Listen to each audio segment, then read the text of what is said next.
네, 안녕하세요. 네, 쉐보레 트랙스 크로스오버 차량입니다. 자, 주행 영상 들어가도록 하겠습니다.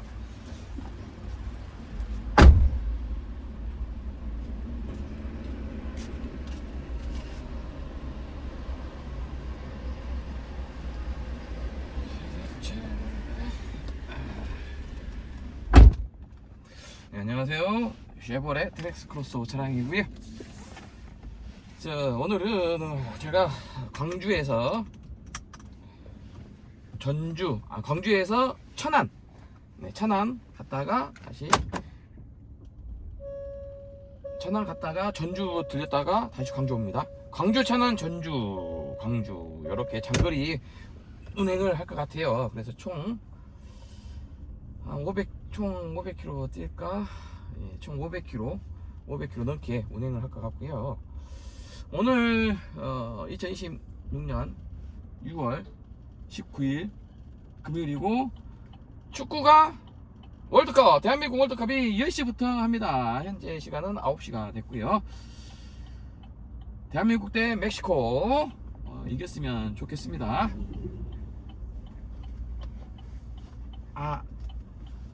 뭐 이기지는 못하더라도 무승부라도 됐으면 좋겠습니다. 멕시코가 잘하니까. 자, 광주에서 천안으로 출발하도록 하겠습니다. 네, 천안으로 가보도록 할게요. 4.4km와 고속교차로 빠져 직진입니다. 출근길 시내 주행을 하고 있고요. 고속도로로 빠지면 이제 고속 주행으로, 고속도로 주행 영상으로 또 넘어가도록 하겠습니다. 지금은 시내 주행 영상이고요. 대한민국 우리가 열심히 응원해서 멕시코를 이겼으면 좋겠습니다. 이기지는 못하더라도 무승부가 됐으면 좋겠고요. 새벽에 결과는 체코하고 남아공 1대1 무승부, 1대1 무승부로 지금 됐기 때문에 아주 가장 좋은 결과 시나리오대로 아주 가장 좋은 결과값이 나왔다고 하거든요. 대한민국이 멕시코를 이길 수는 없어도 무승부라도 해주면 좋다. 물론 이기면 더 좋다. 그리고 제 거 차량에 한번 보자. 어디 보자. 평균 속도는 23.7, 평균 연비 10.5. 저는 시내 주행이 75%입니다. 그리고 고속도로, 국도 주행이 한 25% 정도 되고요. 거의 가옥 조건이죠. 주행 가는 거리 423km, 5만원 넣었더니 가득이네. 그리고 타이어 공기압 256, 260, 252, 260. 오, 타이어 공기압 아주 좋습니다. 에어 필터 수명 양호 25%, 엔진 오일 수명 29%. 지금 제 엔진 오일이 현재 8,500km 지금 주행 중이고요. 자, 1만 km가 되면 엔진 오일 제가 교환을 할 예정입니다. 타이어 공기압이 나쁘지 않습니다. 여름철 타이어 공기압 그 여름철 관리 제가 이야기 한번 해보도록 할게요. 저희 트랙스 크로스오버 차량은 TPMS가 장착되어 있습니다. 그래서 타이어 공기압이 숫자가 KPA 세 자리로 표시가 됩니다. 그래서 타이어 공기압 KPA로 표시가 되고요. 세 자리 숫자입니다. 자, 여름철 타이어 공기압은 빵빵하게 넣으실 필요가 없고요. 조금 바람을 빼주면 좋습니다. 적정 공기압보다는 조금 넓게 해주시고, 280 kPa, 즉 PSI는 또 두 자리 숫자입니다. 그래서 대부분 40 PSI 정도 되거든요. 300m 앞에 교통정보 차량마다 다 다른데 40 PSI 정도는 너무 높습니다. 그래서 트랙스 크로스오버 차량 같은 경우는 38 PSI 정도로 맞춰주면 좋고, KPA 값은 세 자리 숫자는 264에서 252 정도 맞춰주면 좋습니다. 그리고 액티브 RS 18인치하고 19인치 차량은 앞바퀴는 264 kPa 정도 맞춰주시면 좋고, 뒷바퀴는 252, 248 kPa로 맞춰주면 좋습니다. 그리고 17인치 LT, LS 레드라인 차량은 앞바퀴, 뒷바퀴, 바퀴 4개 다 동일합니다. 4바퀴 다 264에서 252 kPa 정도로 맞춰주면 좋아요.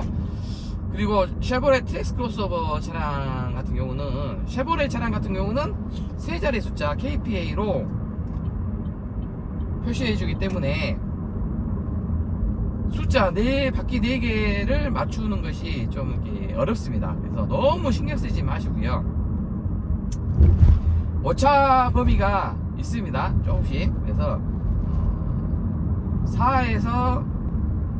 4 kPa 단위로 움직이거든요. 264, 260, 256, 252 이런 식으로 4 kPa 단위로 내려왔다가 올라갔다 하기 때문에 그 점을 참고를 하시고, 지금 같은 경우도 좀 달리니까 260, 260, 256, 260이죠. 지금 뒷바퀴 조수석, 운전석 뒷바퀴가 256인데 좀 달리면은 그 kPa 값이 4가 또 올라옵니다. 그래서 260이 맞춰질 것 같아요. 왜 이 kPa 값이 그 민감하냐면 세 자리 숫자이기 때문입니다. 세 자리 숫자이기 때문에 현대 기아차에서 나오는 PSI 두 자리 숫자 같은 경우는 이렇게 민감하게 바뀌지 않거든요. 그래서 이 점은 좀 참고를 하시고, kPa 세 자리 타이어 공기압인 kPa 값은 민감하다. 그래서 동일하게 네 바퀴가 일치하기가 쉽지 않다. 그래서 그냥 뭐 4kp에서 12kp 정도는 좀 어느 정도 오차범위, 허용 오차범위를 좀 이렇게 참고를 하십시오. 오차범위 있습니다. 허용해주는 오차범위가 4에서 12kp 정도 되니까, 내 차가 예를 들어 264였다 앞바퀴가. 그런데 운전석 앞바퀴가 264였는데 조수석 앞바퀴가 뭐 252 정도 나온다. 그 정도는 허용 오차범위라고 생각해 주시면 됩니다. 그래서 펑크가 났다면 또 의심하기는 좀 그렇고요. 그래서 펑크가 났을 거라고 의심이 되는 경우는 차이가 뭐 30 kPa 또는 80 kPa 차이가 많이 났을 경우는 아마 펑크 의심을 좀 해보셔야 됩니다. 그래서 타이어에 나사라든가 그 못이 박혔을 경우 펑크가 나 있을 수 있어요. 그런 경우는 타이어 공기압 경고 메시지가 뜨거나 공기압이 적어서, 또는 타이어 공기압 경고 등이 뜨지 않고, 경고 메시지가 뜨지 않고 타이어 그 바람이 좀 없을 수 있으니까, 그런 경우는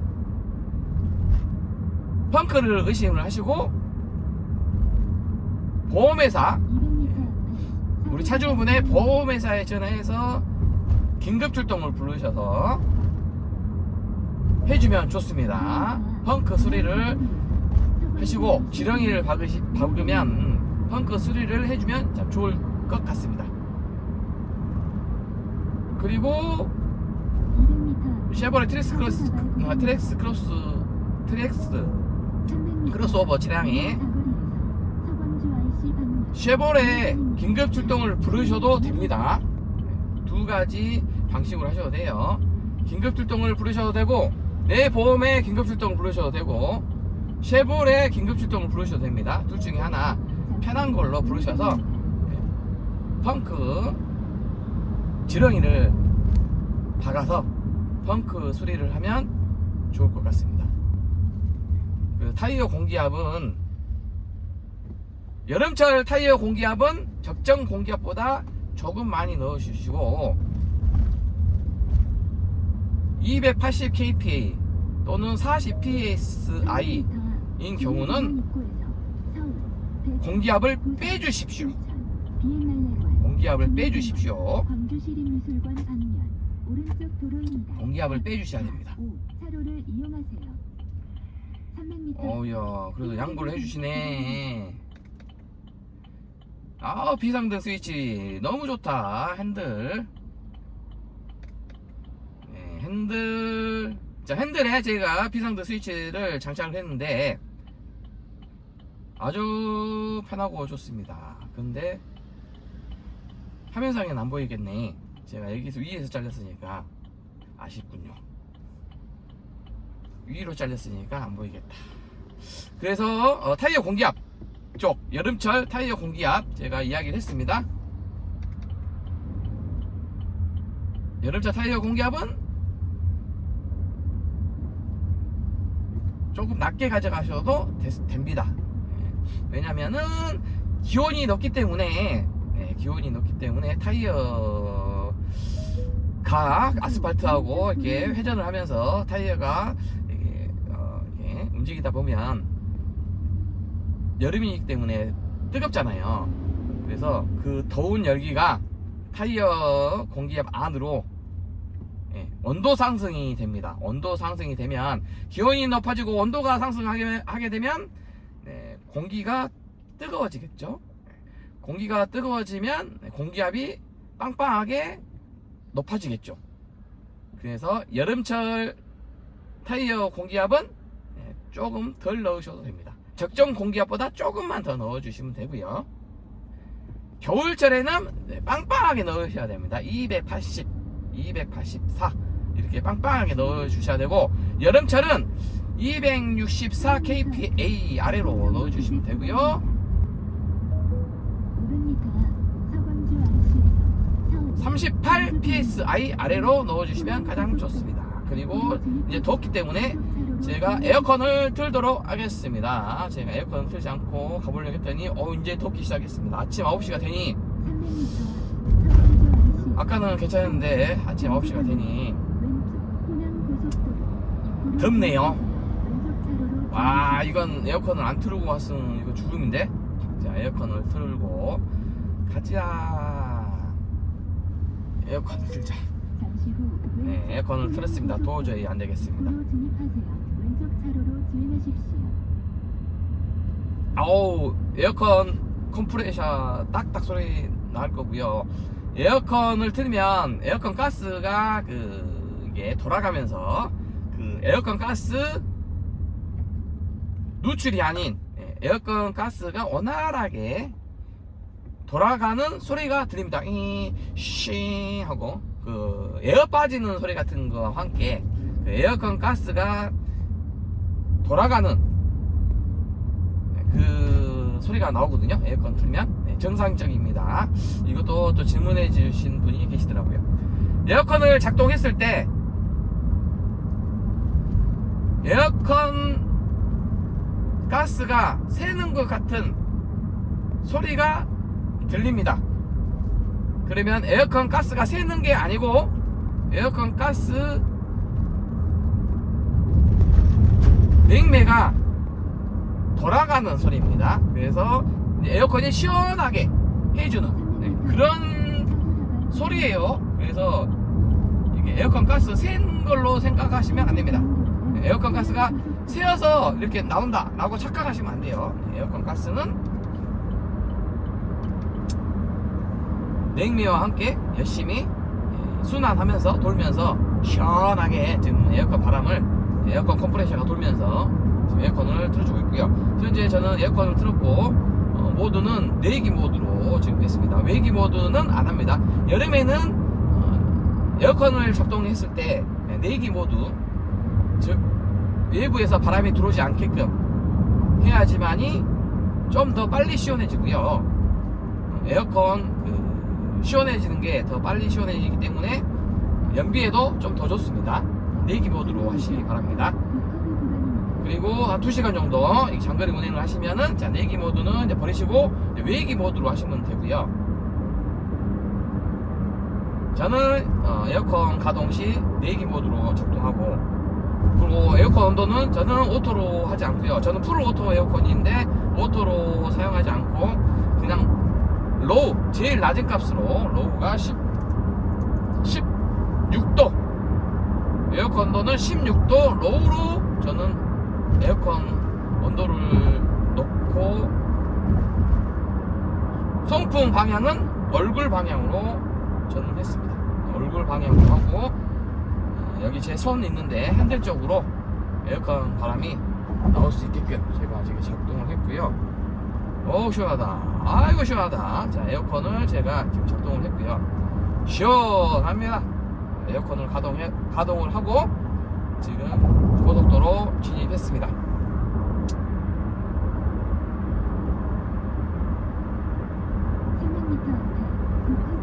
에어컨 세기는 저는 1단으로 했고요.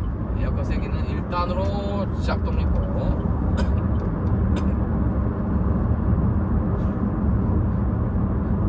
저 혼자 타기 때문에 1단으로 아이고야 전방 추돌 장치 오 전방 충돌 방지 LED 불이 잘 들어왔습니다. 지금 잠시 막혔나봐요. 그래서 에어컨 세기는 1단으로 지금 현재 잘 시원하게 되고 있고 4인 가족 차량이고요. 4인 가족 탔을 경우는 에어컨 세기는 특히 그 햇볕이 구름이 없고 햇볕이 쨍할 때는 1단으로 하면은 뒤쪽 2열 탑승하신 분들께서 덥다고 아우성입니다. 그래서 4단 정도 틀고 다닙니다. 햇볕이 쨍할 때는 4단 정도 들고 다니고 있고요. 4인 가족. 그리고 이렇게 구름이 많이 끼고 있을 때는 한 2단 정도 얼굴 방향으로 해서 2단 정도로 에어컨을 틀면은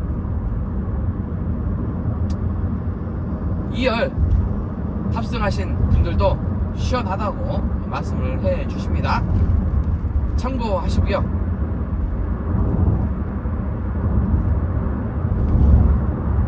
에어컨이 시원하지 않거나 에어컨 쪽에 문제가 생겼을 경우 원인은 많습니다만 예전에 이상이 있었던 게 에어컨 에바 쪽 어디냐면 여기 에어컨 에바가 이쪽입니다. 여기 그 중앙 대시보드 저 아래쪽에 있어요.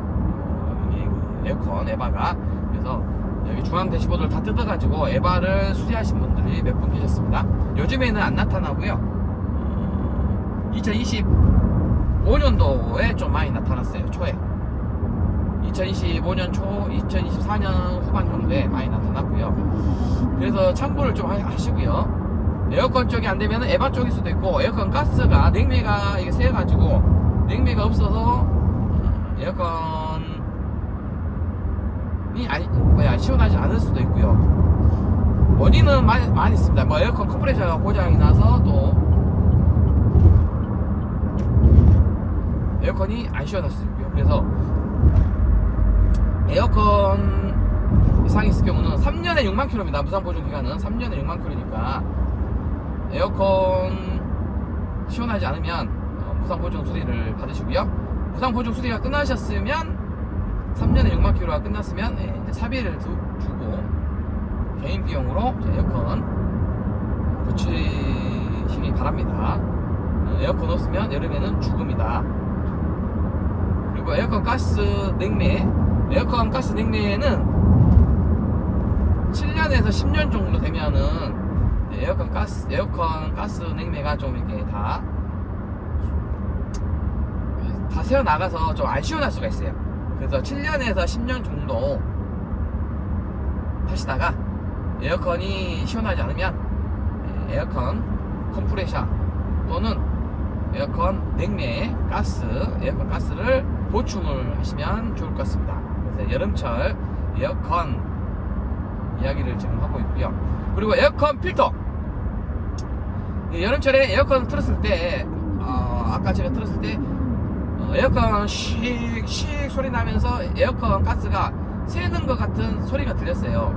그것은 에어컨 새는 게 아니고 에어컨 냉매가 돌아가는 겁니다. 돌아가는 소리가 에어컨 컴프레셔가 작동하면서 그 압력에 의해서 그 소리가 새는 것 같은 느낌처럼 소리가 나와요. 정상적이고 에어컨 필터는 근데 냄새가 나면은 불쾌하지 않습니까? 에어컨 필터는 1년에 한 번 또는 1년에 2번 정도는 교환해 주십시오. 그리고 에어컨 필터 교환 주기는 뭐 특별히 없습니다만 소모품입니다. 에어컨 필터는 1년에 한 번은 무조건 교환해 주셔야 돼요. 저 같은 경우는 1년에 2번 정도 교환을 하고 있고요.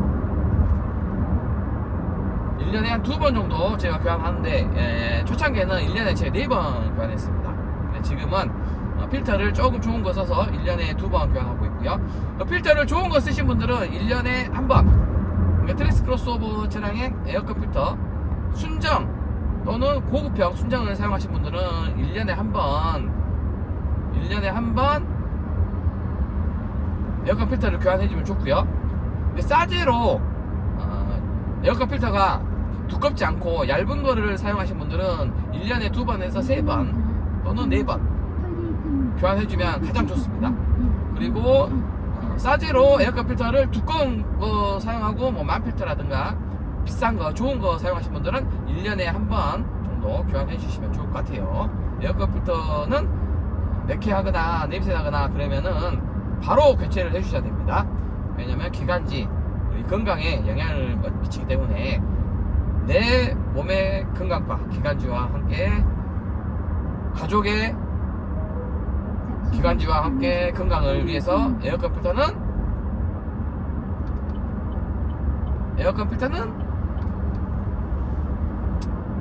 1년에 한 번 또는 2번 교환해 주시면 가장 좋을 것 같습니다.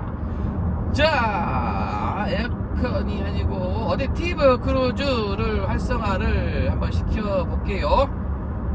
자, 어댑티브 크루즈 지금 요 화면에 잡힐 것 같은데 제가 지금 영상을 핸드폰 2개로 촬영하고 있으니까 자 보시면은 자 트레스 크로스오버 차량의 핸들 있죠. 자 어댑티브 크루즈 설정 방법 제가 이야기하도록 하겠습니다. 아 너무 막 이어서 해버렸네. 멘트를 하나 꺼내야겠다. 다시 자 에어컨 필터 쪽 마무리하고 어댑티브 크루즈 쪽 넘어가겠습니다. 자 에어컨 필터 냉매까지 이야기했고 에어컨 필터 교환 주기까지 이야기했습니다. 자 여기서 에어컨 필터 마무리 하도록 하겠습니다. 버튼 그 다음에 자 이제 어댑티브 크루즈 제가 작동 방법 알려드리겠습니다. 자, 트레스 크로스오버 차량의 어댑티브 크루즈 사용하기 위해서는 자 핸들에 왼쪽에 보시면 버튼류가 있습니다. 버튼 왼쪽에 보시면 버튼이 있어요. 자, 왼쪽에 있는 버튼 보이시죠? 여기 왼쪽에 있는 버튼을 자 왼쪽에 있는 버튼 자 여기서 스크롤이 있는 요 스크롤인데 또 터널이 맞네. 자 터널이 지나면 제가 또 이야기하도록 하겠습니다. 자 어댑티브 크루즈를 저는 고속도로 국도 주행할 때 어댑티브 크루즈를 자주 사용하는 편입니다. 그리고 전방 주시를 잘 하고 있고요. 비상상태를 대비해서 전방 주시를 잘 합니다. 그리고 핸드폰은 보지 않고 있습니다.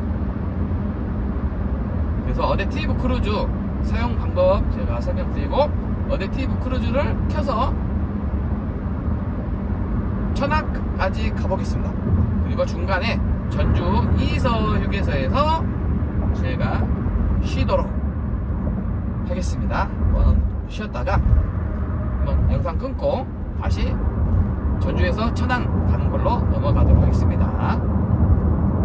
자 어댑티브 크루즈는 어떻게 작동을 하냐면 자 핸들의 왼쪽에 버튼이 있습니다. 왼쪽 버튼에 보시면은 자 가운데 쪽에 보이시죠? 가운데 쪽에 자 11시 방향 10시 방향으로 시계 화살표 시계가 있습니다. 10시 방향에 화살표 시계가 있기 때문에 그 10시 방향의 화살표 시계 버튼을 누르시면 돼요. 자 왼쪽 버튼에 요 그 화살표 있는 버튼을 자 누르시면 되는데 제가 2차선으로 넘어간 다음에 하겠습니다. 자, 추월을 하고 네, 1차선은 추월 차선이니까 추월을 하고 자 2차선으로 제가 들어가도록 할게요. 자 2차선 들어왔고요. 자 어댑티브 크루즈를 제가 100으로 설정하도록 하겠습니다. 자 왼쪽에 버튼, 자 10시 방향 시계 모양의 어댑티브 크루즈 버튼을 눌러주십시오. 그리고 그 옆에 스크롤이 있거든요. 스크롤. 자, 이 스크롤을 아래로 당겨주시면 자 어댑티브 크루즈 속도 71km로 나오죠. 이게 설정이 된 겁니다. 어댑티브 크루즈 스크롤 버튼 아래로 내려주셔야 돼요. 그리고 속도는 100으로 맞춰 놓겠습니다. 이 스크롤을 이용해서 자 스크롤을 위로 올리면 스크롤을 위로 올리면은 속도가 올라갑니다. 그러면은 자 1km씩 올라갈 수도 있고요. 길게 누르시면 5km 단위로 이렇게 변속이 됩니다. 속도가 맞춰집니다. 그래서 현재 100으로 설정했고요. 자, 다운할 때도 어댑티브 크루즈 속도를 다운시킬 때도 자, 한 칸씩 한 번씩 누르면 자, 속도가 1km씩 속도가 변경이 되고요. 그리고 또 아래로 길게 누르면 5km씩 변경이 됩니다. 그리고 다시 위로 버튼을 속도를 높이고 싶다 그러면은 자 위로 누르시면 되고요. 위로 올리시면 됩니다. 스크롤을 스크롤을 위로 올리시고 자 1km 단위로도 할 수 있고요. 그 다음에 길게 눌러서 5km 단위로 이렇게 맞춰주시면 됩니다. 그래서 지금은 105km 됐으니까 자 100km 자 100km로 맞출게요. 자 현재 100km까지 맞춰놨고요. 자 어댑티브 크루즈 자 설정 방법이었습니다. 그리고 어댑티브 크루즈 사용 방법은 현재 2차선에 지금 화물차가 가고 있고요. 자 이제 추월을 해보도록 하겠습니다. 추월할 때는 자 가속 페달을 제가 밟았어요. 그러니까 메시지가 뜨죠. 가속 페달 작동되어 크루즈 제동 일시 정지라고 표시됩니다. 저는 지금 현재 아날로그 계기판이고요. 아날로그 계기판의 메시지인 겁니다. 그리고 디지털 계기판은 이제 형식이 다를 거예요. 대신에 이 메시지는 비슷하게 지금 될 거라고 제가 보고 있습니다. 생각이 듭니다. 그래서 다시 2차선에 들어왔고 어댑티브 크루즈가 작동이 됐습니다. 그리고 어댑티브 크루즈가 어떻게 작동이 되느냐, 정상적으로 지금 어댑티브 크루즈가 어떻게 정상적으로 작동이 되고 있는지를 확인할 수 있는 방법은 자 아날로그 계기판은 자 속도 계기판 오른쪽에 있죠. 오른쪽에 자 오른쪽에 속도 계기판이 있습니다. 이 속도 계기판에 녹색 불이 들어와요. 녹색 불이 들어오면서 그 화살표 시계 10시 방향 화살표 시계 녹색 아이콘이 들어옵니다. 이게 켜져 있으면은 정상적으로 어댑티브 크루즈가 작동 중이다 라고 표시를 해주는 겁니다. 그리고 디지털 계기판은 마찬가지로 위치가 다른 디지털 쪽에 나오면서 저기 녹색의 화살표 10시 방향 화살표 아이콘이 표시가 될 거예요. 그래서 녹색이 표시가 되면은 뭐다? 어댑티브 크루즈가 정상적으로 작동 중이다. 그래서 현재 어댑티브 크루즈가 정상적으로 작동 중이고요. 지금 보시면은 이제 그 앞에 차량이 화물차가 오는데 어댑티브 크루즈가 뭐냐면 자동으로 가속을 해주고 감속을 해주는 겁니다. 자, 현재 자동으로 100km로 가지고 있죠. 가속을. 이제 앞에 저기 화물차가 나오는데 화물차가 늦게 가고 있어요. 그러면 자동으로 이제 감속을 해줘야 돼요. 이때가 중요하죠. 여기서 이제 조금 긴장을 하셔야 됩니다. 긴장을 하고 과연 감속을 해주는지를 보셔야 되고요. 저는 가장 먼 거리로 지금 3단계 가장 원거리로 지금 설정을 해놨습니다. 그래서 지금 보시면은 지금 100km인데 자 화물차가 100km로 안 가고 있을 거예요. 지금 속도를 줄이고 있죠. 자 보이시죠? 속도가 95km, 94km로 이렇게 지금 자동으로 감속을 해줍니다. 제가 브레이크 밟지 않았습니다. 자동으로 감속을 해주고 있고요. 자 여기서 자동으로 감속을 해주는데 이제 위급 상황이 생기면 자 수동으로 우리 차주분이 사람이 개입해야 됩니다. 자 사람이 수동으로 브레이크를 개입하면 저기에 보이는 녹색 아이콘이 흰색으로 바뀌어요. 자, 제가 한번 브레이크를 밟아보도록 하겠습니다. 자 수동 개입을 합니다. 자, 수동을 개입했습니다. 수동 개입을 했더니 보이시죠? 흰색으로 표시가 되면서 어댑티브 크루즈가 해제가 됐습니다. 지금 어댑티브 크루즈가 작동을 안 하고 있어요. 제가 지금 악셀을 안 밟고 있으니까 차가 지금 안 가고 있죠. 계속 지금 점점 속도가 떨어지면서 네, 다시 악셀은 제가 가속 페달은 제가 밟도록 하겠습니다. 뒷차한테 미안하니까. 그래서 현재는 자, 어댑티브 크루즈가 해제가 된 거예요. 자, 흰색 자, 계기판에 흰색 그 화살표 10시 방향 화살표 아이콘이 흰색이면 어댑티브 크루즈가 해제가 됐다. 그래서 어댑티브 크루즈 해제가 된 상황을 표시를 해주는 겁니다. 자, 아이콘 표시는 흰색. 자, 여기서 나는 다시 자동으로 하고 싶다 그러면은 자, 핸들의 왼쪽에 있는 10시 방향 화살표 아이콘을 누르셔도 되고요. 가장 쉽게 가장 빠르게 할 수 있는 방법은 스크롤 있죠. 왼쪽에 있는 이 스크롤을 그냥 위로 한번 탁 밀어주시면 됩니다. 위로 한번 밀어주시면 하면 자동으로 자, 크루즈 제동 1 어댑티브 크루즈 속도 100km 자, 이렇게 설정 자동으로 지금 설정됐습니다. 지금 그래서 자동으로 설정됐기 때문에 자동으로 가속 가감속을 해줍니다. 그래서 저는 급하지 않기 때문에 이렇게 그 2차선 자, 추월을 뒤에 차가 많이 오지 않으면 추월을 하고요. 예, 뒤에서 좀 차가 온다 그러면 추월은 하지 않고 저는 2차선으로 그냥 화물차를 따라갑니다. 그래서 뭐가 좋냐면 연비가 짱 좋습니다. 연비가 진짜 잘 나와요. 저 같은 경우는. 그리고 저는 영상을 이렇게 찍고 주행하기 때문에 주행 영상을 찍기 때문에 어떤 게 있냐면 제한속도 그죠? 고속도로 제한속도 100km를 웬만하면 넘지 않습니다. 추월할 때는 제가 100km를 넘고요. 1차선 추월할 때는 그 외에는 그 제한속도로 가기 때문에 연비가 최고로 좋습니다. 저는 이렇게 화물차를 따라가요. 특히 저 혼자 이렇게 운전을 하고 갈 때는 4인 가족이 탔을 때는 영상을 찍지 않기 때문에 제가 이제 알아서 잘 가고요. 제가 영상을 찍을 때는 이렇게 그 화물차를 잘 따라다닙니다. 그래서 어댑티브 크루즈가 작동이 제대로 되는지 안 되는지도 제가 체크를 하고 테스트를 좀 하고 있고요. 그래서 어댑티브 크루즈는 현재까지 정상 작동이 잘 되고 있고 비정상적으로 작동이 안 되는 경우는 제가 2023년도 4월 출고해서 현재 2026년도 6월입니다. 그래서 3년 넘게 타고 있는데 딱 2번 있었습니다. 딱 2번 어댑티브 크루즈 정상적으로 작동되지 않았을 때 딱 2번 있었어요. 그 경우는 어떤 경우였냐면 자, 이렇게 가속은 해줘요. 어댑티브 크루즈 100으로 맞춰놓고 하면 100까지 가속은 잘 해줍니다. 그리고 아이콘도 녹색불이 들어왔고 정상적으로 어댑티브 크루즈가 된다고 표시가 되어 있는데 뭐가 안 되냐면 감속을 안 해줘요. 감속을 딱 2번 있었는데 감속을 안 해주더라고요. 그러니까 가속은 100km까지 잘 가. 그다음 100은 넘지 않아요. 근데 감속을 안 해줘. 감속을 이렇게 앞차가 있으면 감속을 해줘야 되는데 87km 이렇게 가야 되는데 그냥 100으로 계속 달리는 거예요. 그래서 제가 사람이 개입했죠. 제가 수동으로 브레이크를 밟았습니다. 제가 개입을 해서 브레이크를 밟았고요. 그래서 계속 안 되더라고요.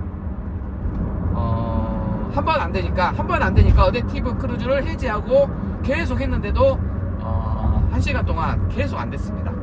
어댑티브 크루즈가 안 되고 휴게소 제가 휴게소 이제 들렸다가 시동 끄고 휴게소 화장실 갔다 오고 좀 먹고 물도 먹고 한 15분 정도 휴게소에서 쉬고 다시 시동을 켜서 출발하고 어댑티브 크루즈를 작동시켰더니 잘 됐습니다.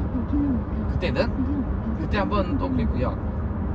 그리고 마지막 한 번 더 마찬가지로 이렇게 또 감속을 안 해줬어요. 감속을 2번 딱 2번 있었습니다. 감속을 안 해줬다. 그래서 왜 안 된 이유는 저도 모릅니다. 제 생각에는 이물질이나 카메라에도 깨끗했고 어댑티브 크루즈가 그리고 어댑티브 크루즈가 잘 작동하고 있다가 그랬어요. 그러니까 어댑티브 크루즈를 이렇게 지금 잘 작동하고 있는데 딱 여기서 백양사에서 정을 넘어가는 그 사이에 지금 이 도로에서 그랬거든요. 저기 철도 나오는데 다리 KTX 가는 저 철도 지금 기억이 납니다. 이때 잘 가다가 어댑티브 크루즈를 제가 광주에서 백양사까지 지금 잘 켜고 오고 있었죠. 그랬는데 지금 이 공간 백양사에서 지금 가는 그 KTX 기차 그 고가도로가 있는 이 부분에서부터 얘가 감속을 안 해줘 버리는 거예요. 갑자기 그냥 갑자기 됐어요. 차가 덜커덕한 것도 없었고 그냥 갑자기 어느 순간 갑자기 됐습니다. 포토를 같은데 밟아서 덜커덩 그렇게 하면은 차의 시스템에 오류가 발생할 수 있는데 그런 게 없었고 그냥 갑자기 얘가 어댑티브 크루즈가 잘 감속을 하고 있다가 갑자기 감속을 안 해버리는 거예요. 그래서 이 트럭을 밟을 뻔했지 않습니까? 그래서 제가 개입을 해서 브레이크를 밟았습니다. 그래서 이제 왜 이상하네? 왜 이러지? 해서 제가 이제 어댑티브 크루즈를 해제하고 다시 또 실행하고 했는데 또 안 되더라고요. 감속을 안 하더라고요. 계속 한 10번 정도 제가 했는데 감속을 안 해서 그냥 제가 이제 가속 페달을 밟고 전주 이서 휴게소까지 갔습니다. 그래서 전주 이서 휴게소까지 가서 이제 시동 끄고 15분 정도 있다 가니까 정상 됐고 와 보십시오. 알아서 다 출해 갑니다. 제가 88km로 이게 하니까 달리니까 이 차로 저 큰 추레라 우리 차량도 앞에 추레라 차량도 1차선에서 추월을 해서 가지 않습니까? 저는 이렇게 운전합니다. 영상 찍을 때는. 그리고 제가 왜 이렇게 운전을 이렇게 하냐면 어댑티브 크루즈를 왜 그 고속도로 좋아하냐면 영상 찍을 때 정말 운전하기 편해요. 알아서 가감속을 해주거든. 그리고 지금 88km이기 때문에 연비도 잘 나와. 그거 뒷차한테는 미안하지도 않아요. 알아서 이제 저기 가겠죠. 2차선에 온 사람들 제가 늦게 가는, 어차피 제가 늦게 가는 건 아니거든. 앞에 있는 화물차가 늦게 가기 때문에, 앞에 있는 화물차가 늦게 가기 때문에 화물차 그냥 나는 따라갈 뿐이야. 그래서 어댑티브 크루즈를 켜고 이렇게 영상을 찍고 이야기를 하면은 제가 말하기도 편하고 좀 운전하기도 쉽고 그렇습니다. 그래서 제가 어댑티브 크루즈를 자주 사용하는 편이에요. 어댑티브 크루즈는 제가 좋아합니다. 이렇게 쭉 따라만 가면 돼요. 이야기하면 되고. 그래서 어댑티브 크루즈를 제가 자주 하는 편이다, 사용하는 편이다. 그러니까 구간 단속이 시작됐습니다. 자, 구간 단속이 시작됐기 때문에 2차선으로 그냥 쭉 저는 가도록 하겠습니다. 연비도 잘 나오고 저도 뭐 급한 것이 없기 때문에. 그래서 어댑티브 크루즈 사용 방법 알려드렸고, 어댑티브 크루즈 사용하다가 정상적으로 작동 안 했을 경우는 두 번이 있었다 제가 말씀드렸고요. 그리고 매뉴얼에 나와 있는데 이 어댑티브 크루즈가 자동으로 지금 가감속 해주는데 자동으로 해제되는 경우가 있어요. 그러니까 오류가 아닌 녹색 어댑티브 크루즈 녹색 아이콘이, 녹색 불이 하얀색으로 자동으로 해제되는 경우가 있습니다. 그런 경우는 제가 한 3번 정도 제가 만났고요. 그런 경우는 어떤 경우였냐, 2번은 해가 질 때, 일몰하고 일출 2번이죠. 일몰일 때 한 번, 일출일 때 한 번. 해가 뜨고 있을 때 하고요, 해가 넘어가고 있을 때 하고, 이때 그 역광이 있어서, 역광이 우리 전면 쪽의 카메라, 역광이 전면 카메라를 비추는 바람에 자동으로 어댑티브 크루즈가 해제가 됐습니다. 제 2번 있었고요. 그리고 한 번은 어떤 거냐면 이 터널. 자, 이 터널을 진입을 하고 이제 터널을 빠져나가고 있을 때, 자, 이제 곧 나오네요. 터널을 빠져나갔는데 하필이면 그 해가 일몰 일출은 아닌데 그 터널하고 터널 저 끝부분에 보시면 곧 나옵니다. 터널 그 끝부분에 해가 이제 걸쳐 있는 부분이 있어요. 그것도 이제 말 그대로 터널을 빠져나가는 끝부분에 그 역광이, 햇빛에 대한 역광, 여기서 역광이 딱 발생했을 때 그때 어댑티브 크루즈가 자동이 해제가 됐습니다. 자동으로 해제가 돼서 하얀색 아이콘으로 나왔어요. 이런 경우가 제가 3번 있었습니다. 오늘은 구름이 많이 껴서 어댑티브 크루즈가 자동으로 해제될 일은 없을 것 같고요. 현재 어댑티브 크루즈로 지금 100으로 설정해서 고속도로 가고 있는데, 보시면은 제 80으로 여기 2차선 트럭 따라가고 있고, 보십시오. 위험하는 이 큰 트럭도 1차선으로 출하고 가지 않습니까? 아주 저는 편하고 좋습니다. 네, 아주 세상 편하고 좋습니다. 그래서 어댑티브 크루즈 잘 사용하고 있습니다. 그래서 어댑티브 크루즈 사용 방법, 그리고 자동으로 자동으로 해제되는 경우, 그리고 어댑티브 크루즈 작동 오류, 감속을 하지 않아서 앞차를 때려 박을 것 같은 오류가 2번 있었다. 그 이야기를 제가 이제 마무리하는 이야기로 하겠습니다. 그래서 어댑티브 크루즈는 여기서 마무리하도록 하겠습니다. 아하, 이거 좋다. 자, 그리고 어댑티브 크루즈 끝났으니 이제 무슨 이야기를 끝나면,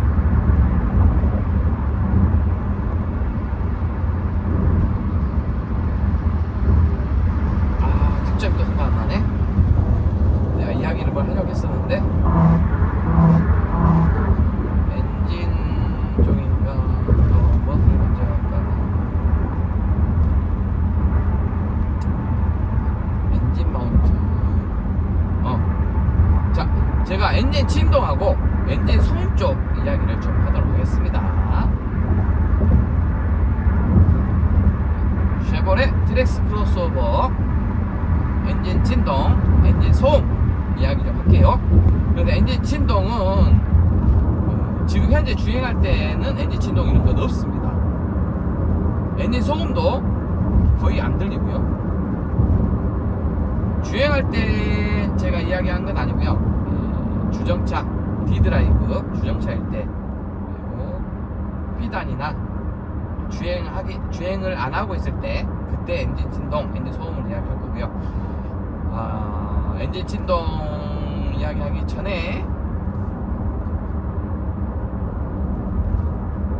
진동 먼저 하자. 자, 엔진 진동 이야기를 하겠습니다. 자, D단, D드라이브일 때 엔진 진동입니다. 자, D단에 놓고 차가 정차하고 있을 때, 신호대기라든가 정차하고 있을 때, D단, D드라이브에 놓고 차가 움직이지 않고 브레이크를 밟고 아니면 또 오토호드를 켜서 정차하고 있을 때, 움직이지 않고 있을 때 엔진 진동 제 이야기 하도록 하겠습니다. 트레스 크로스오버 차량은 엔진 마운트가 3개가 있습니다. 마운트가 3개 있는 거죠. 자, 엔진 마운트, 미션 마운트, 리어 마운트 이렇게 3개로 나눠져 있어요. 그래서 그냥 통틀어서 그냥 엔진 마운트로 이야기하는데, 자, 그냥 마운트가 3개 있다. 그래서 운전석 쪽에 하나 있고, 조수석 쪽에 하나 있고, 그다음 미션 쪽에 아래쪽에 또 하나가 있습니다. 총 3개가 있다는 거 기억을 해주시면 좋을 것 같고요. 그래서 마운트 역할이 무엇이냐?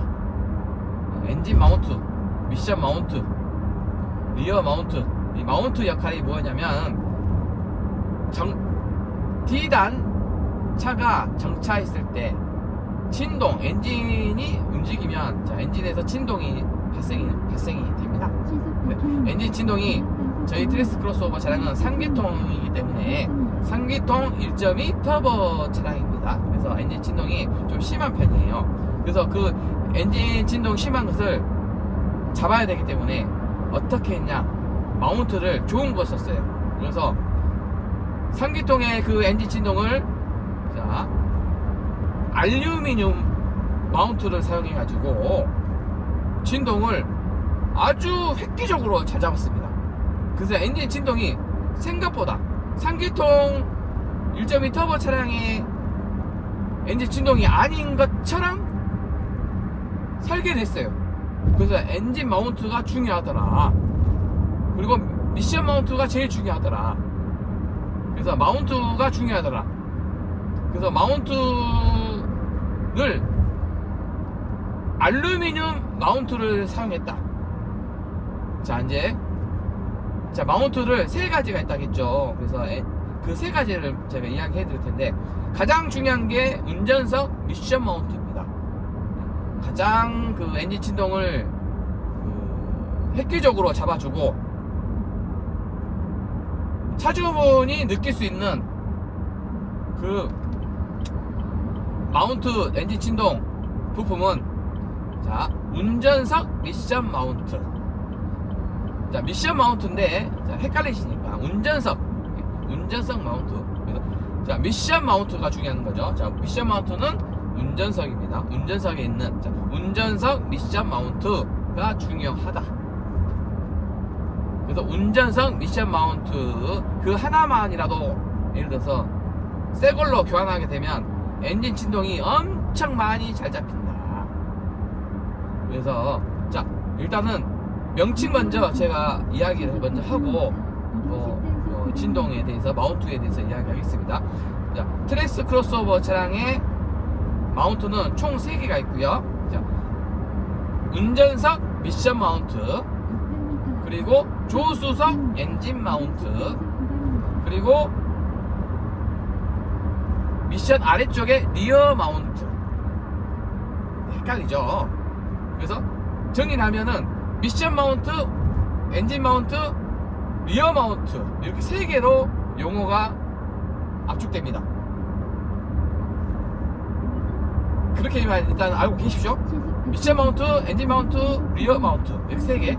자, 그렇게 어렵다 하신 분들은 운전석, 조수석, 그 다음에 아래쪽, 이렇게만 3개로 그냥 이해하시면 돼요.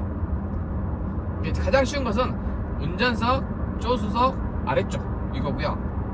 길게 말하면은, 자, 운전석 미션 마운트, 조수석 엔진 마운트, 아래쪽 리어 마운트. 자, 이렇게 이야기를 하겠습니다.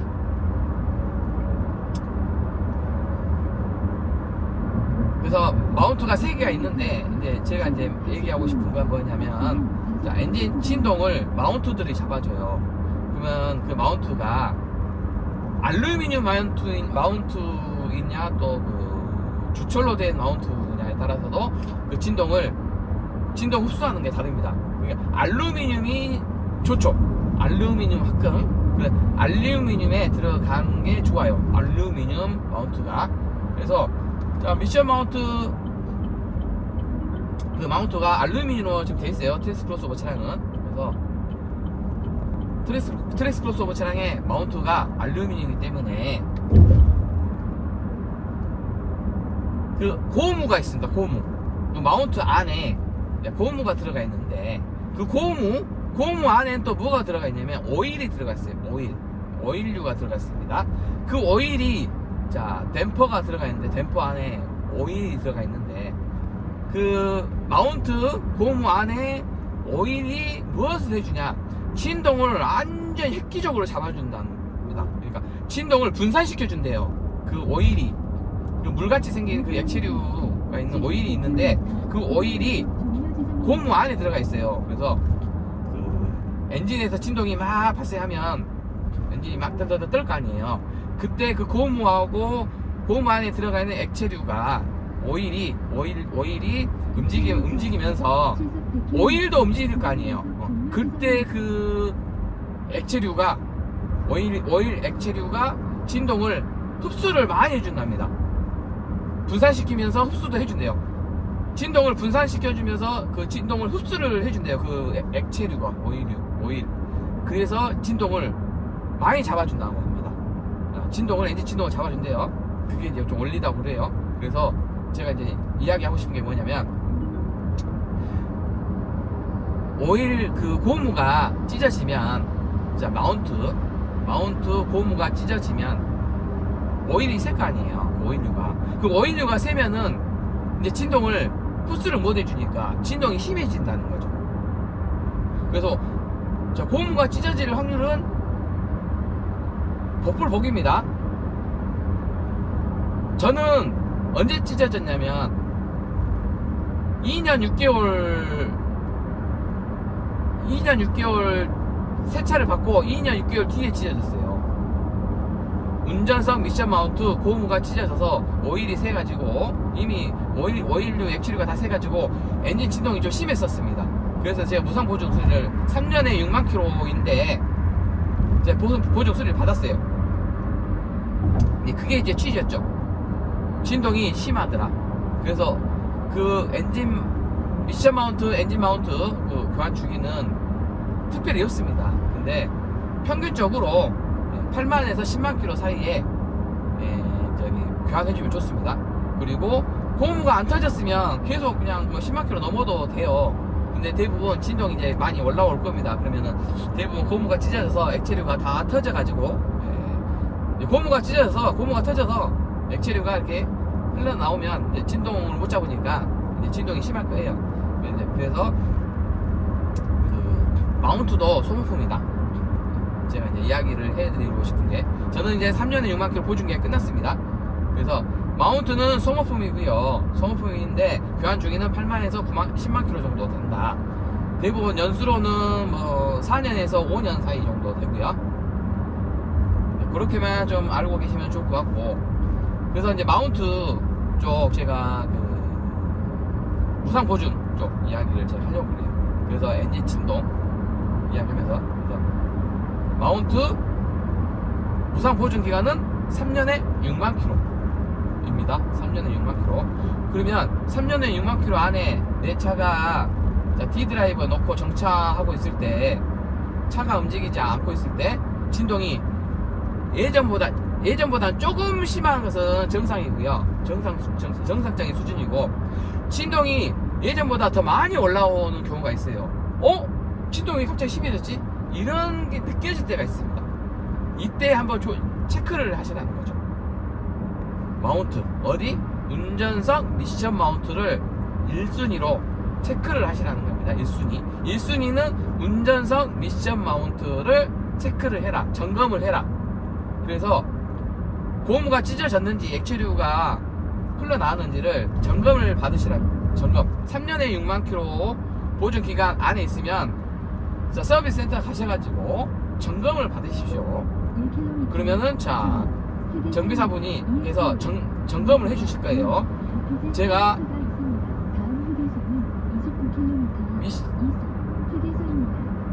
운전석 미션 마운트 점검하는 방법을 또 찾아냈지 않습니까? 정비사가 아닌 저도 이제 체크를 할 수가 있어요. 어떻게? 내시경. 자, 내시경 카메라가 있습니다. 자동차용 내시경 카메라.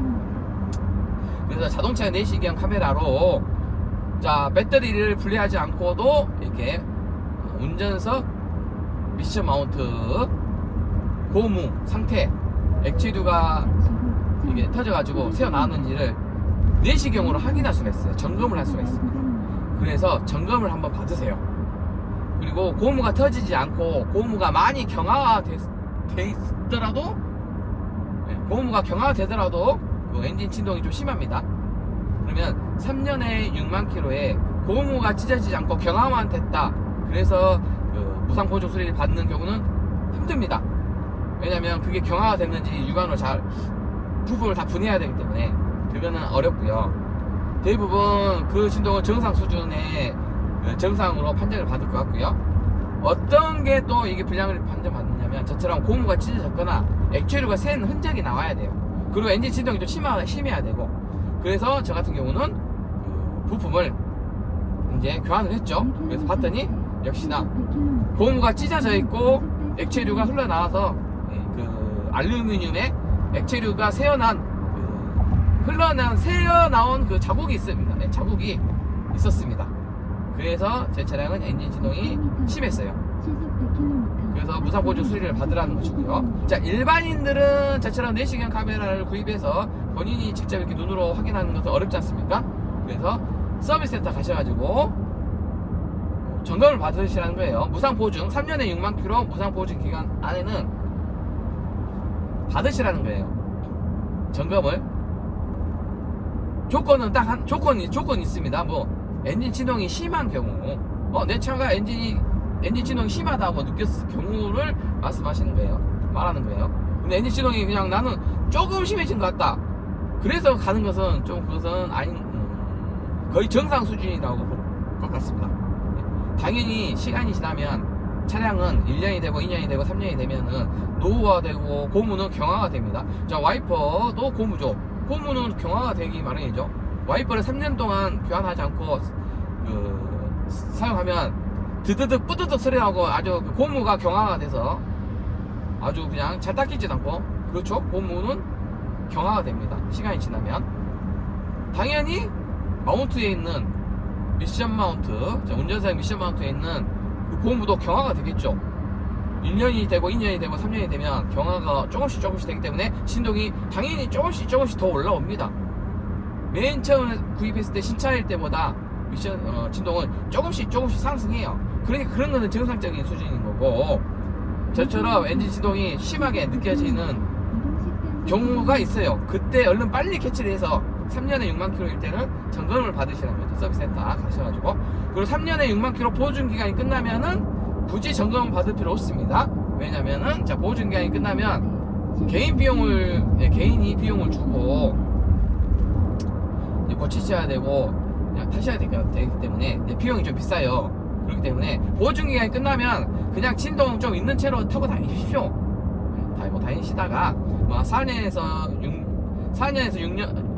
5년 정도 지나고 뭐 한 6만에서 8만 킬로가 정도, 아니면 8만에서 10만 킬로 됐을 때 이제 진동이 너무 심하다, 안 되겠다 싶을 때는, 그때는 교환 주기가 8만에서 10만 킬로 되니까 그때 마운트, 미션 마운트, 엔진 마운트, 리어 마운트 3개, 요거 운전석, 조수석 아래쪽 요 3개를 한꺼번에 교환하십시오.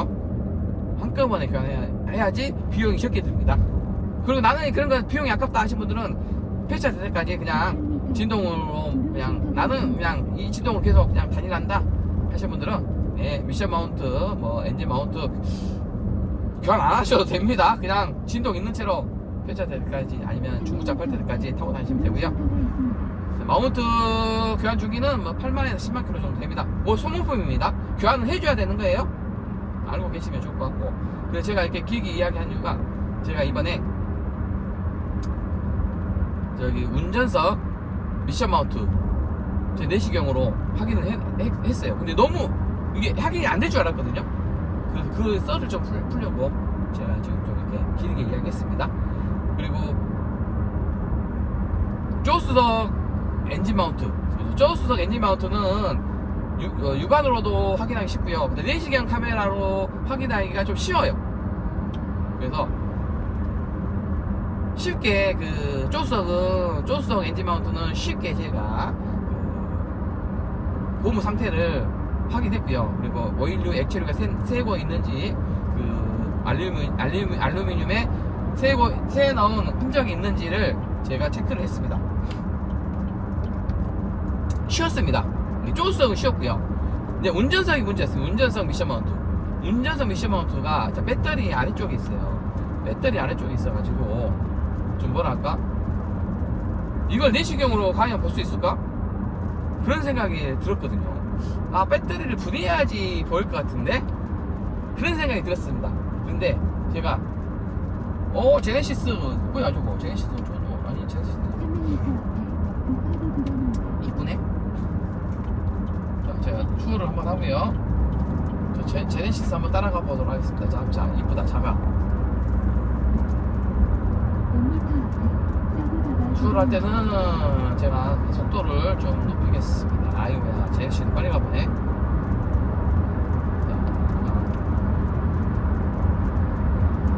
1차로 추월을 하고 제가 2차선으로 들어간 다음에 다시 엔진 마운트 쪽 이어가도록 하겠습니다.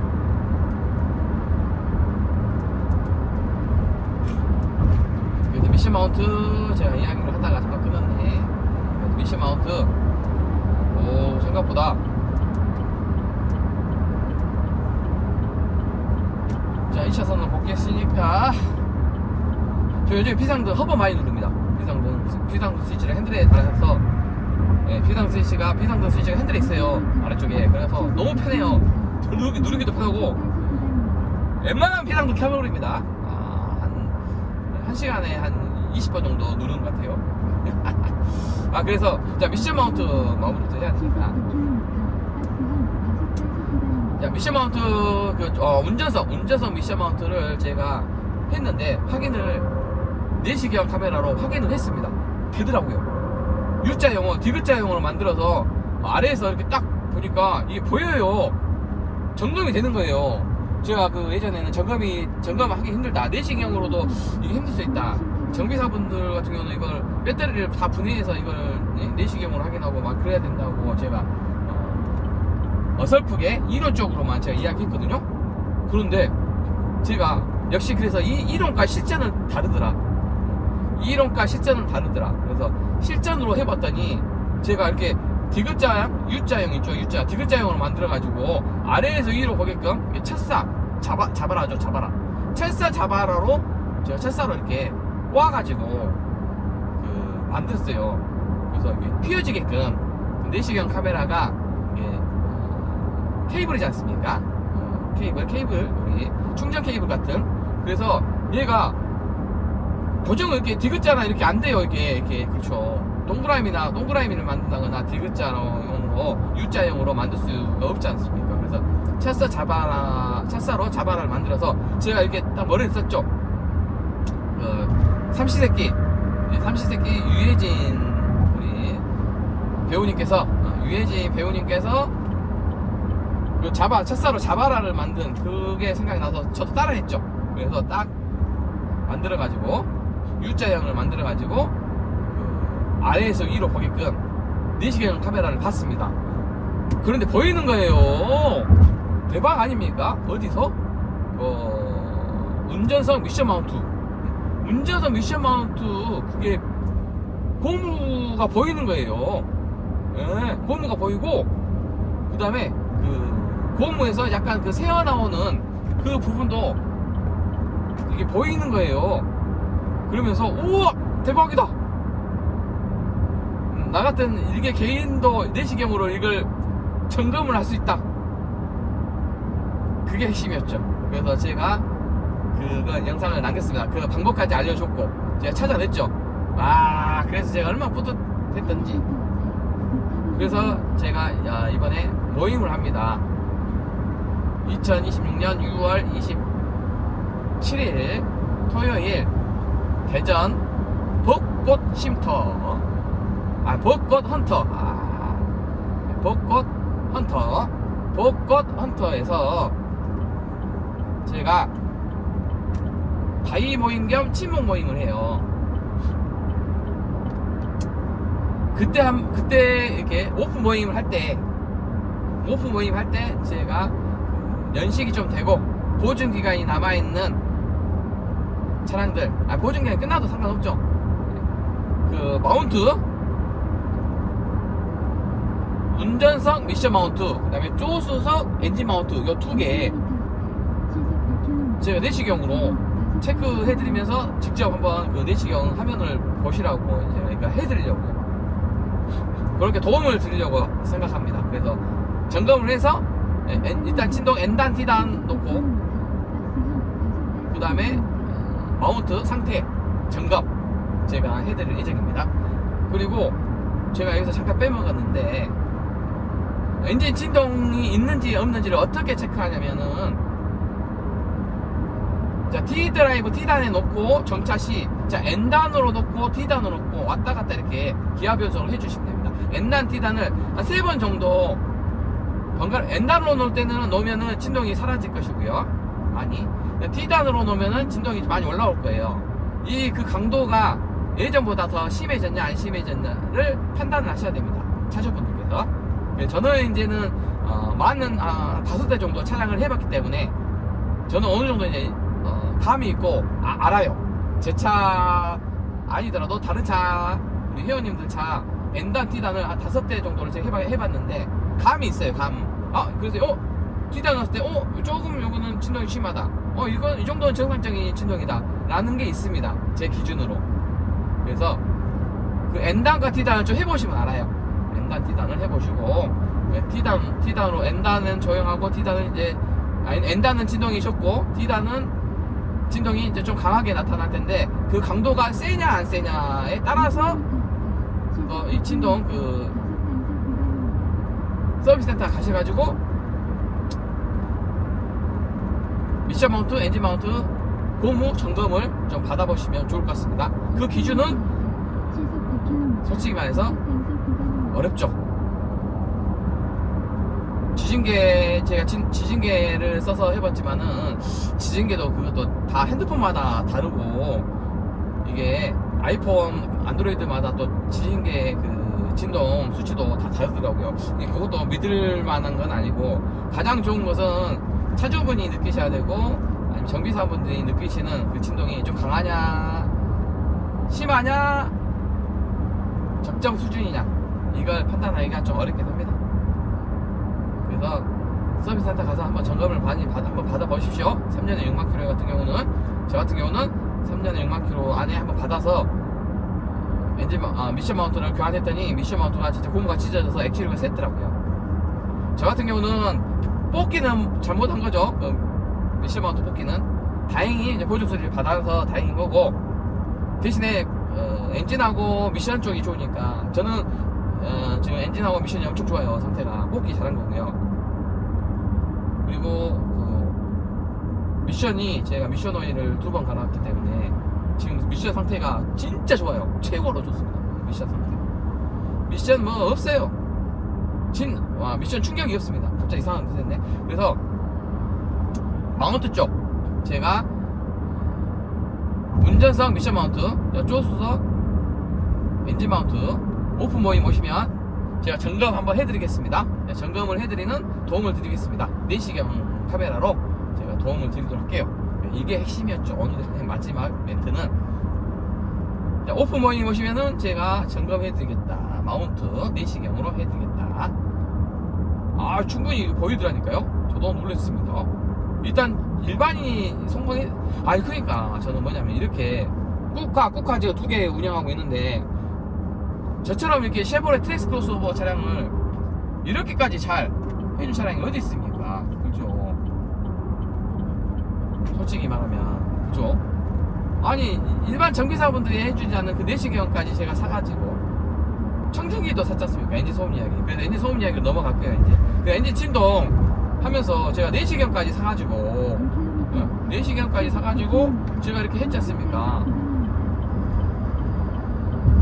제가 직접 이렇게 엔진 마운트, 미션 마운트, 엔진 마운트를 고무 상태까지 확인하는 제가 그런 걸 좋아합니다. 자가정비 그냥 튜닝 다이 이런 걸 좋아해요.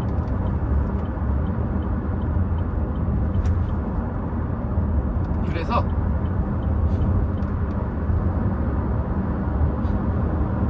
제가 점검을 해드리겠다. 엔진 진동 쪽 이렇게 심하신 분들도 있고 그냥 정상적인 분도 계시던데 그냥 오픈 모임 오시면 제가 그냥 내시경 카메라로 한번 쭉 봐드릴게요. 쉬워요. 저는 쉽죠 이제. 특히 운전석 미션 마운트는 어려울 줄 알았는데 정말 쉽습니다. 그리고 저는 여기 지금 어댑티브 크루즈 사용하고 있기 때문에 요거 뭡니까? 제 발이 오른쪽 발이 아주 편하고 좋습니다. 브레이크도 거의 안 받고 가속 페달도 안 받고 저는 이게 좋습니다. 대신에 감속을 안 할 경우도 있기 때문에 조금 주의 깊게 항상 앞을 주시하면서 가고 있죠. 사이드 미러 가끔씩 보고 룸미러도 가끔씩 보면서 안전운전 하고 있고요. 그래서 어댑티브 크루즈를 켜야지만이 제가 이렇게 이야기를 하면서 주행 영상을 남기고 있습니다. 그리고 엔진 소음 쪽 얼른 하고 휴게소에서 제가 잠시 영상 끊도록 하겠습니다. 자, 엔진 진동 마무리 하겠습니다. 자, 이제 엔진 소음 쪽 이야기 하겠습니다. 자, 저희 트랙스 크로스오버 차량은 3기통이고요 1.2 터보 차량입니다. 3기통 1.2 터보 차량이기 때문에 엔진 소리가 커요. 엔진 소음이 좀 심한 편입니다. 자, 주행할 때는 엔진 소음은 거의 안 들려요. 조용하고요. 그리고 실내에 있을 때는 엔진 소음이 조용합니다. 방음이 잘 돼 있어요. 기본기가 좋지 않습니까? 쉐보레가. 그래서 조용한 편이고 단지 이제 밖에서 엔진 후드 본네트를 열고 밖에서 들었을 때는 엔진 소리가 경운기 소리처럼 엔진 소리가 큰 편입니다. 심한 편입니다. 엔진 소음이. 그래서 그 엔진 소음이 이제 그 정상적인 수준인데 제 차량은 간혹 가다가 겨울철에 딱딱딱 소리가 치면서 그 치차름 그냥 쇠 때리는 소리가 뭔가가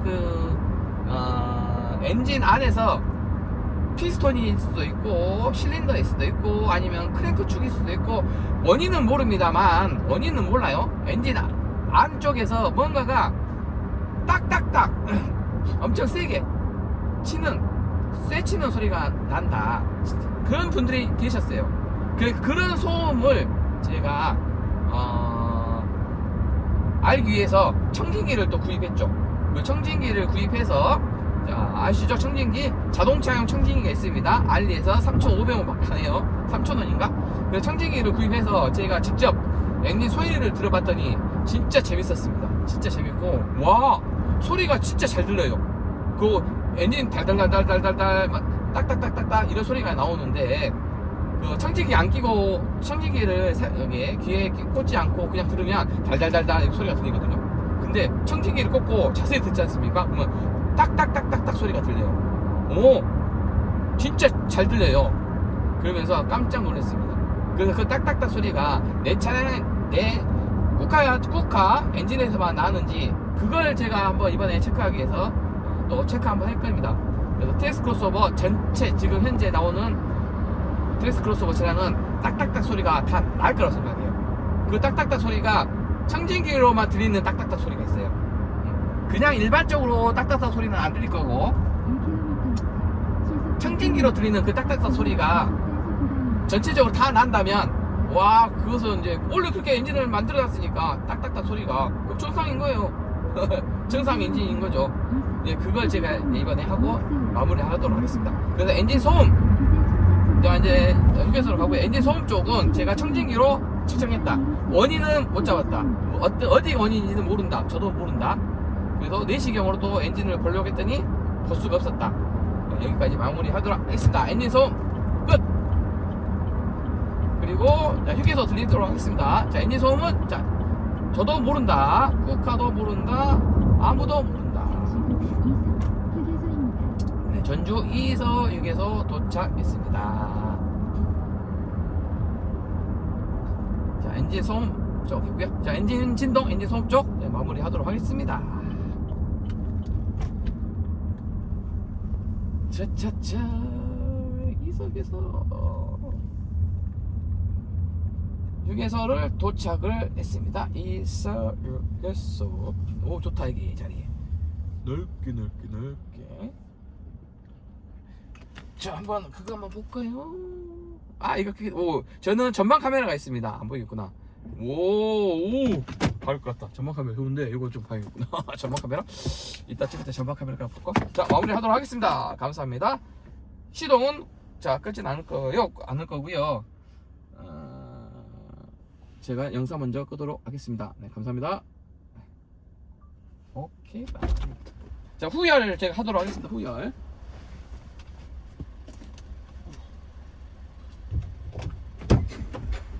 자, 저는 후열 같은 거 잘 안 하는데, 아유, 1시간 13분 했네. 자, 후열 제가 지금 하고 있고요. 자, 영상 여기서 마무리 하도록 하겠습니다. 감사합니다.